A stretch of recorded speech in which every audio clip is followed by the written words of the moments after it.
Welcome back to the channel. Today we're going to give away our giveaway Honda Civic. It's been gone for a little while. It's been on quite the test drive, about 3,100 miles worth. So we got a few things to take care of before we give it away. Then we're going to pull the engine apart and see why it locked up, and then I'll share the numbers with you. How much this car actually cost me. And yes, it cost me. This is one of those giveaways that you don't make any money on. Not the kind where you're going to buy stuff and then make money on merchandise purchases. The kind where I just buy the car and give it away.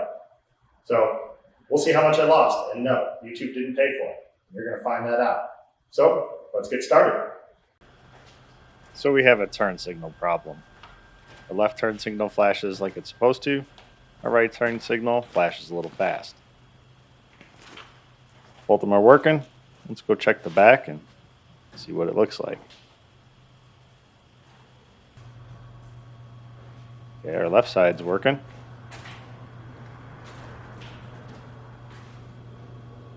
And so is our right. There's only 4 bulbs and they're all working.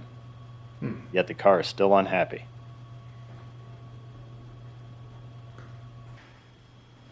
We can reach up here and get to this bulb. Put it in such a convenient spot.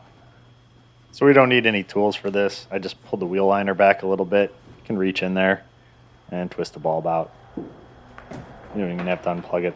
It's close enough to the edge. So what generally happens when you have this kind of scenario is the filament in the bulb breaks and falls onto the other filament. So it still works, it still completes the circuit with half a filament. It's enough to change the resistance so that the car is unhappy about it, but still light up a bulb. So we're going to try changing it. If you're trying to figure out how I came to the conclusion that it was the front or the rear, well, I have a 50-50 chance. And if your luck is anything like mine, I'm always going to pick the wrong one. So I picked one and then changed the opposite one. Then I proceeded to edit out the part of the video where I changed the wrong bulb and had to go to the other end of the car and change that one. And our front one works. We're back to normal speed again. I was not expecting it to be this dry under here. Since we have racked up 3,000 miles on this thing, it's time for another oil change. We'll see how it looks. And yes, I just got off my shift at Subway, so I got the Subway gloves on. You know, got to pay for this build somehow.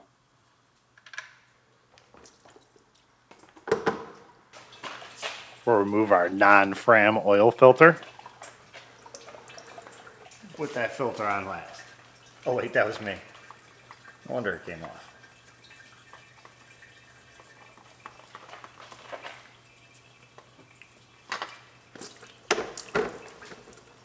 Fram was running a special. I think they called it the YouTube triggering special. So got a bunch of cheap Fram filters.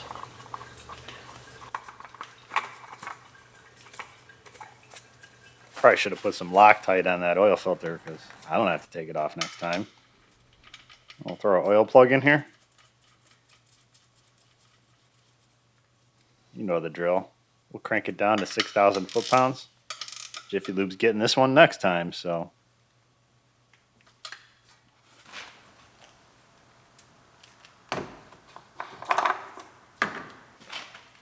Dump our fresh oil back in it.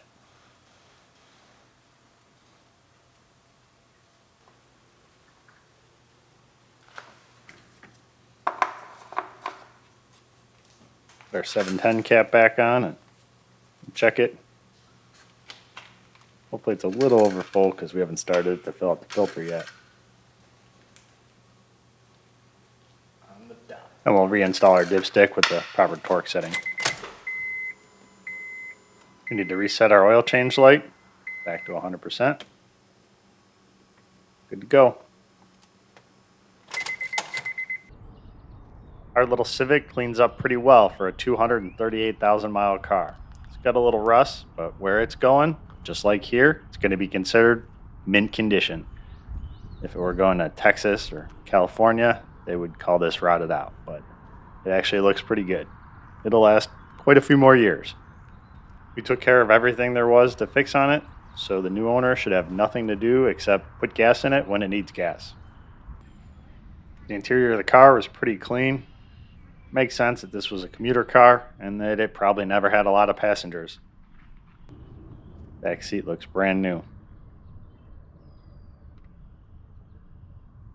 Headliner's not doing so good. Typical Honda, but it'll be just fine. And we even got that engine cleaned for all the people that were worried I was installing a dirty engine. The detailer gets it when I'm done, so don't need to waste my time. So it looks like this build is finally done, but there's only one way to be absolutely sure. It's time to play everyone's favorite game. You guessed it. What's in my console? Yep, there were a lot of them on this build because, well, people thought I should spend more of my own money to give away a much nicer car. Well, I can't wait to see all the cars that those people are going to give away. Oh, never mind. It's much easier to criticize than actually do anything. So, yep, that bottle's going to be full for a while. Let's see what else is in here. Looks like we come with a full tank of gas in this thing. What else? Oh. Now, I did have some people comment on, it's a free car, are you going to include a warranty? And the truth is, absolutely. The best in the business. As a matter of fact, this warranty covers everything, bumper to bumper. If anything breaks on it, I will refund 200%. Yes, 2 times the purchase price of the vehicle. And you can keep the vehicle. Find me a better warranty than that. Let's see what else we got in here. Oh, it's the backup starter. It's not attached to anything. It's a remote starter. And almost forgot. No build is complete without the extra bolts. Well, it looks like that's it. So let's get this thing on the trailer and get it to its new home.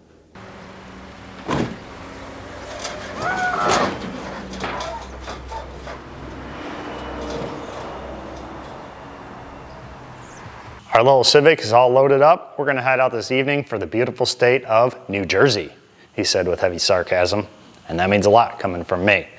Of all the 50 states, New Jersey is my least favorite by a long shot. If you're from New Jersey, I'm sorry. No, really, I'm sorry if you're from New Jersey. I just don't like it. It's my opinion, I'm entitled to it. So don't worry, I'm from Illinois. I'm not ranked much higher. Oh, anyway, you guys always want to know what I pay for these cars, and I don't normally share that because I'm selling the cars, and it's not cool for the buyer to know what I'm making on these things. Sometimes they get a little upset. So I don't think the buyer's going to care on this one. So I'm going to share the numbers with you. Now, I picked up the car in Grand Rapids, so my transport cost was just my fuel and tolls and my time, which apparently we're just giving away for free anyway, so it doesn't matter. The car, the engine, and yes, even though I had the engine and it was figured in from another build, I still have to pay to store the engine and my time to remove it, so there is a cost associated with it.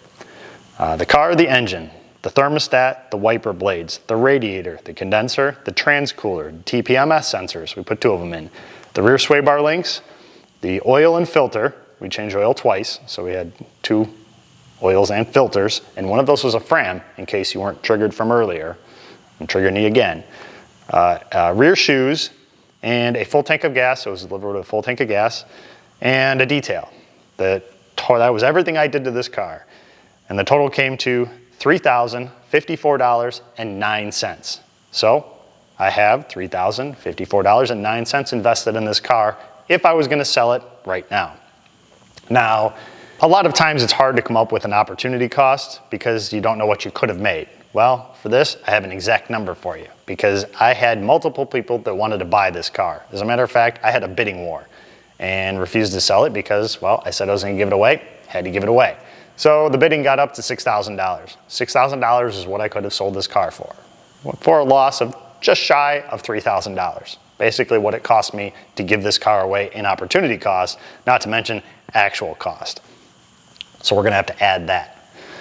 But wait, we're not done losing money yet. We're shipping it out to New Jersey, which means it's gonna cost me fuel and tolls, and there are some heavy tolls out there, like $100 I think, or more. And then we also are paying for the registration and the title when we get to New Jersey. So we're not done losing money yet, and I'll give you those figures when I get back and figure out how much all that stuff is. So let's go lose some money. Even though I don't like the East Coast, traveling out to the East Coast isn't so bad. The scenery is much better than traveling west on I-80 from where I am. Out there, it's all just flat and cornfields. So out here, you get to see some mountains, and we didn't get to see the Indiana Toll Road or the Ohio Turnpike because, well, it was dark. I travel at night. That way, I miss most of the traffic, keep my travel times to a minimum. So we're in Pennsylvania now, and that's about where my like for the East Coast stops. It just goes downhill from here, literally and figuratively. And we're here. Okay, so if you want to tell your story about what this Okay. car, how you came to need a car, and then what this car is going to allow you to do. Okay, I came to need this car because I lent my car to my girlfriend's son, and he got caught in a flash flood, and I didn't have the right insurance. So my car was totaled, and I ended up with $305 for the car. And then I got stuck in my home because of that, without having a car, for 4 years in cabin fever, and having to beg for rides to every appointment I ever had to go to. Doctors, go pick up prescription, anything. So now I have my independence back. It means so much to me not to be a burden on other people, which I have been, but they never acted that way, but that's the way I felt. Being a burden to people to constantly, and even being a burden, I only got out of the house once every other week, if I was lucky. So this is going to be the beginning of my new life. I'm going to go to physical therapy, which I need desperately, and beginning of a new start, a happy time, a better time than I've been through the last 4 years. Thanks to Scott and being so generous. You know how many people ask me, why would he be giving away a car? And I'm like, he's a good guy. Well, Don't tell them that. well, could you trust him? I said, yeah, I'm not. I trust him. I've heard his voice. I've watched his videos. It's legit. I made Susan look at because she's one. I made her look at your video, and she goes, oh, he is legit. Well, you didn't have anything to lose. So how much did the car cost you? Zip. The plates, the title, the registration. Zippo. So you had nothing to lose. I have to pay for insurance in the state of New Jersey, and I guess then I'm going to have to get the car inspected, and that's it. And car inspection costs nothing. So I'm ready to go. Maybe next week. Okay. I've been shopping around for insurance, so that's been a hold up of putting paperwork. Make sure you get full coverage in case this one gets caught in a flood. You don't want to lose this one. God bless you, and thank you so much. No problem. And you're going to get good things back from this. Okay. Good things back. Good things coming to you. Now that the Civic has gone on to its new home, let's see what happened to our engine that was run out of oil. We'll pull our chain off of here. That's just we had it hanging on. This was supposed to be the Shadow Gnome's job, but he's deserted us.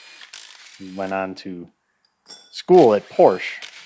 Actually, not far from where I was. He was in Philadelphia, so I drove right past him on the way out there. Pull our valve cover off. And looks pretty clean in there. Whoever had this car before for all those 235,000 miles definitely changed their oil. I did have to swap the tensioner pulley after I had swapped the engine over because our 400,000 mile tensioner pulley was making a little noise. So this is that one. I used the original one. Pull the timing cover off. And pull all the bolts out. Use our cover removal tool. That allows us to see our chain tensioner. Doesn't allow us to get it out. Unbolt the oil pan. And now we can pry that timing cover off.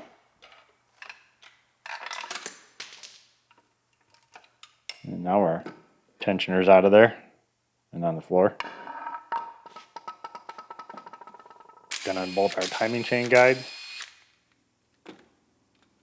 I'm taking this all apart because I can get more money for scrap if the aluminum is separate from the steel, or cast iron, basically.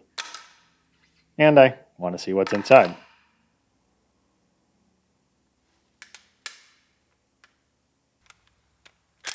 We'll pull our cover off the back.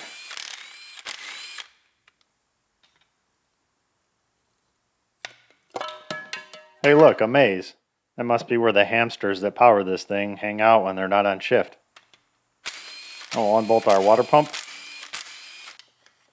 I'm going to let out all of our blue Kool-Aid. Blueberry. And we're going to pour the rest of it into the drain pan so it doesn't end up on the floor.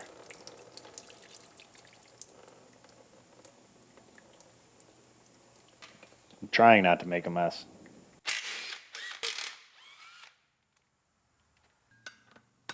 We can unbolt our flywheel, or our flex plate.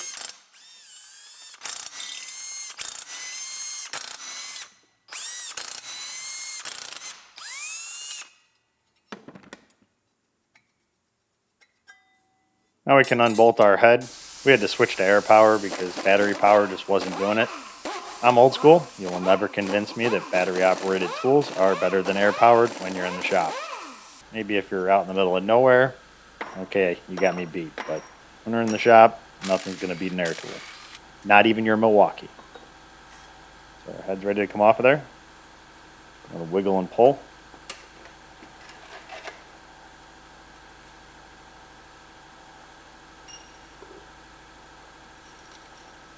Pull the rest of our bolts out of there.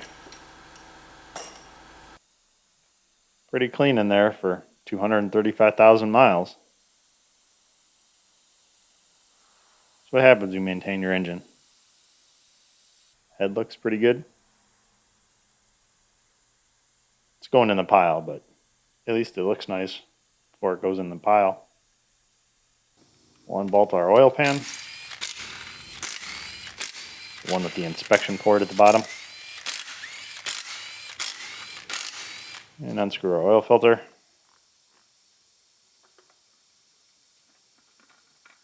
So we can get to that last bolt for our oil pan. And pull the drain plug out, make sure that we get all the oil out.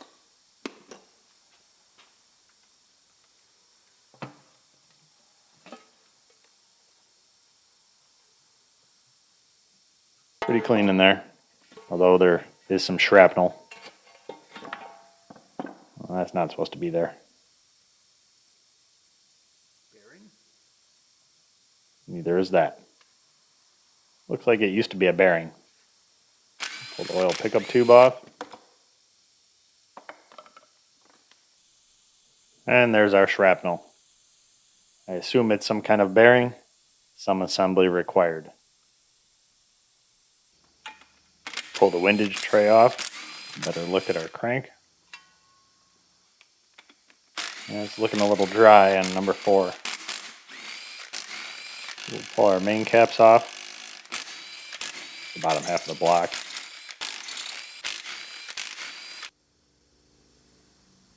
More parts. And a little impact couldn't do it. Back to the air power. I know, your Milwaukee could.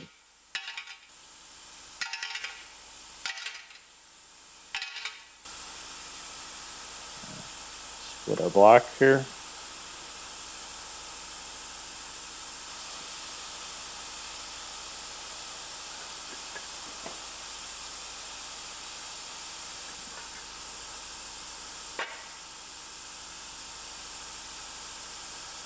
It's definitely a little warm there. It cooked all the oil right off of it.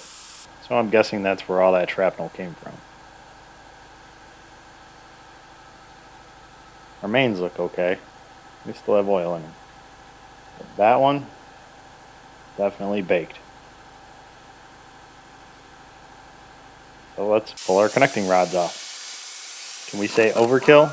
1/2 inch impact with a 10mm socket to remove the connecting rod bolt.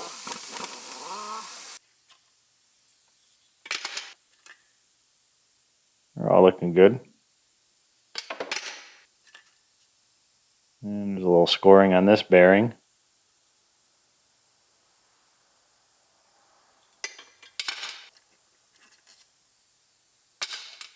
And that cap doesn't want to come out.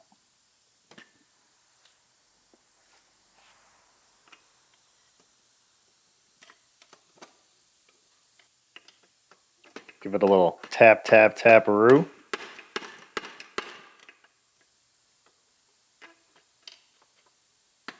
And it's out. And we're missing a bearing. Oh, that was what was in the bottom of the pan.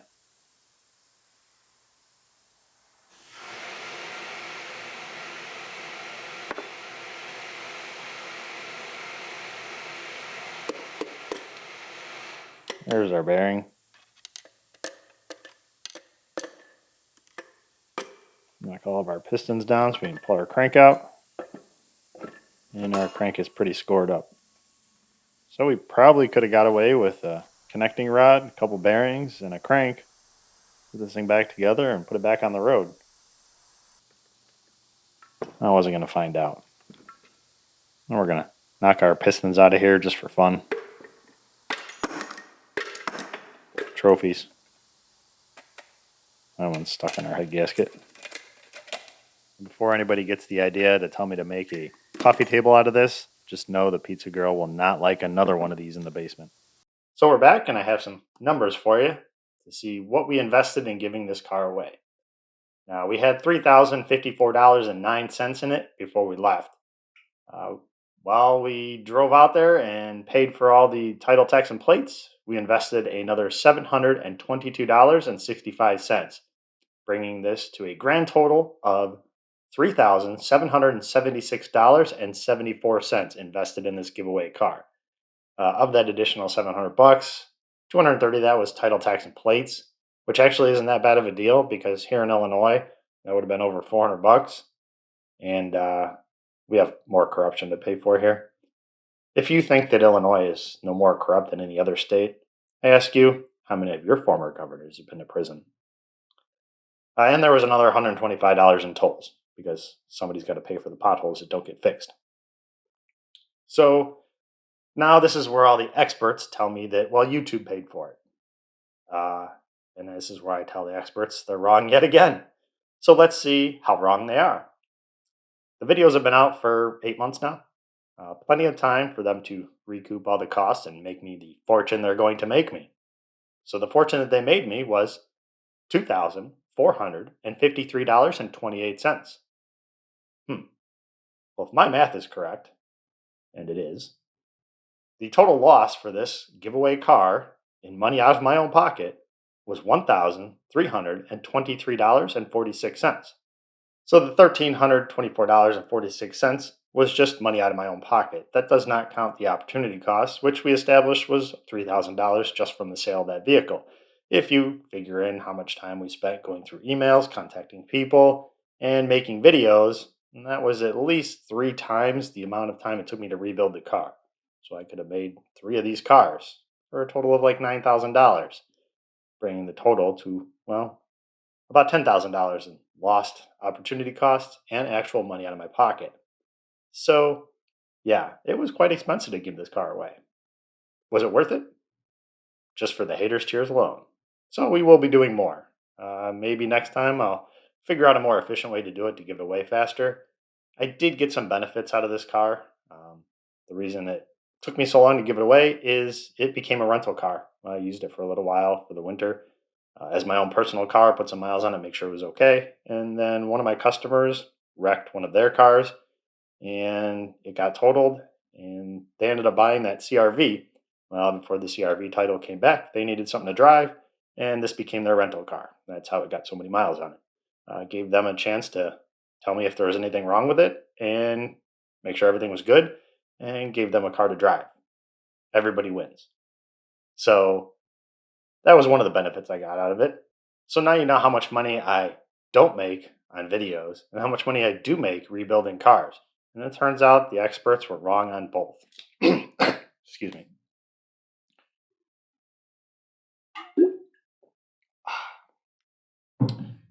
Yeah.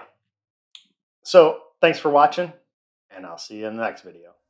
I don't ever slow up, no I don't take